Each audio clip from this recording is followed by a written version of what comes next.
You know, I hate my work group. It's so inefficient. I feel like I'm always telling them what to do. We always push everything to the last minute.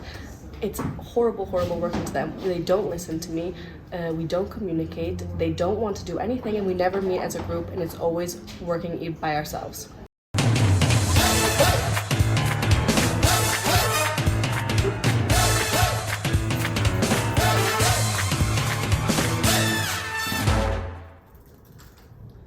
Okay guys, so we have a project due in 3 weeks for leading people.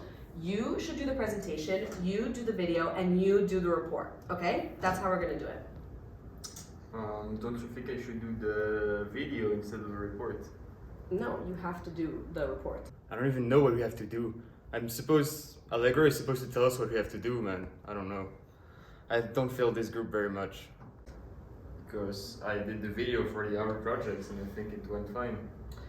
But I really think that you should do the video, and I think that you should definitely just do that one. I don't know why you would want to do the other one. I think that this is the best option. Yeah, if someone could help me on a presentation, that would be nice because I don't really feel too confident on it. I think that you can do it by yourself. I have to do the presentation again. I don't want to do the presentation. I always get assigned something randomly that I don't want to do, and if I ask for help, nobody wants to help me. This group is terrible. I just got a text from David as well. We don't have to wait for him because he's gonna be late again. Some problems with his bike. Is he joining on Zoom? Yeah, he may be joining in 10 minutes. But yeah, Again, probably Be be late finished. again? Yeah. Okay, whatever, we'll call him in. And then you're gonna do the video, what are you gonna do? You're gonna do the presentation, right? Right? Yeah. Do you know what it's on? Like, do you know the... No, I do the presentation. He does the report. Okay, perfect. Why are you filming me? What's going on? Oh look, David just joined. Oh, finally. There he is. What's up guys, how you doing? Okay, so I just needed you to make a quick summary for me please, because I'm a bit in a hurry, you know, I'm having some trouble, so if you could please. Why are you in a hurry? Okay, because I have a problem with my bike, you know, as always, I'm having some trouble with it, and I needed to take it to the mechanic, so please, so sorry. Yeah, but we have a meeting. You never come to our meetings, and we're talking about the project that we all have to complete. Well, I know, but I always try to help. I mean, I'm always trying to do the stuff you mention and you ask us to do. It's So. okay, we'll just send a text so that we're not wasting any time. Okay then, so let's meet another time. Okay, bye-bye. David, thanks for joining. Come guys, do you want to know something? I don't even have a bike, and it's amazing. They always buy it, and I can skip all the meetings I want.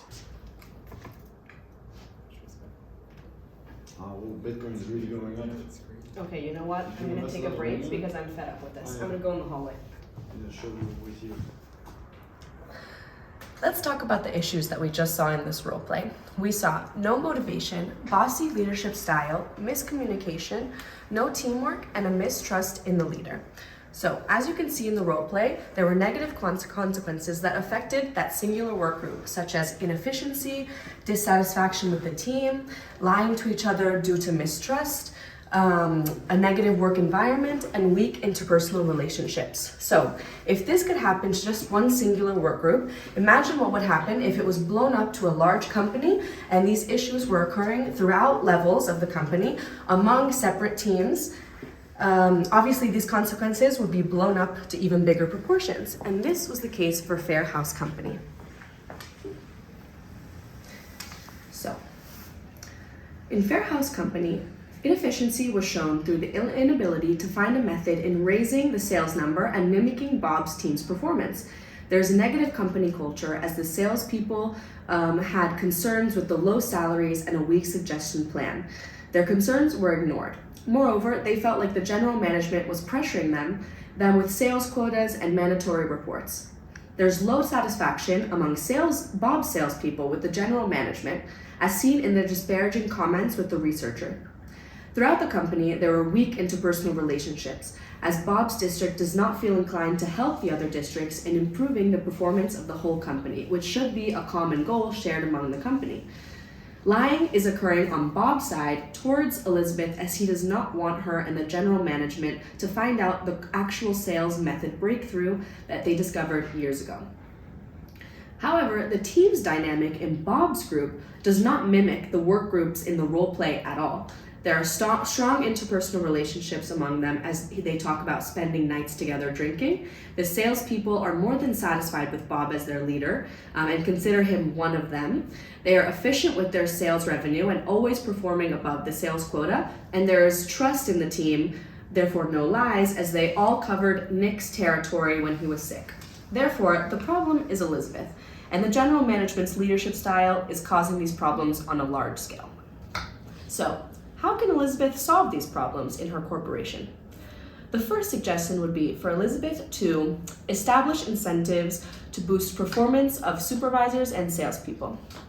In order to create strong leaders, who would therefore create strong teams, Elizabeth should prepare a performance appraisal program. The program would consist of yearly surveys that measure employees' attitudes on their leaders in order to ensure strong performance regionally. In terms of the salespeople who are dissatisfied, as I mentioned before, with low base salaries and a current bonus system, Elizabeth should propose a repurposed points system in which employees are now rewarded by positively closing sales rather than only receiving a yearly bonus at the end of the quarter based on the performance against the sales plan. This way, salespeople feel motivated to perform even if Elizabeth has to increase the sales quota. The leader in the role play did not do the best job of motivating her group members. There were no incentives put in place for her team. There was no mention of getting good grades or feeling accomplished. In fact, one team member wasn't even looking at her, or she was only looking at the computer. Another didn't want to start working yet because the deadline was far away, and another one didn't even want to show up to the meeting. The leader should have approached the situation with objectives in order for the work group to be more motivated with their goals. The second suggestion we have for Elizabeth is to embrace a participatory leadership style.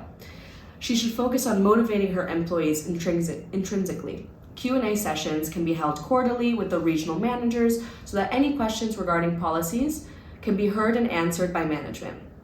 This way, there's two-way communication. Casual opportunities for team building should be scheduled, such as holiday parties or summer retreats. In this way, they can boost team morale, improve the company culture, and build interpersonal relationship through hierarchies. She failed to realize that success depends on the connections that you form with your team members and the people that you're leading. A leader is just as good as her team. The leader in the role play was too bossy and did not create a pleasant work group environment. There was no teamwork when it came to making a decision about how they were going to tackle the upcoming project.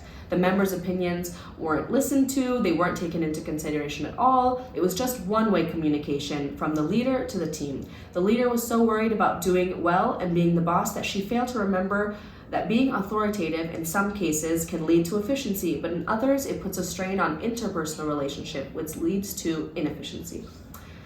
The third and final proposal that we have for Elizabeth is to arrange 360-degree feedback and frequent meetings.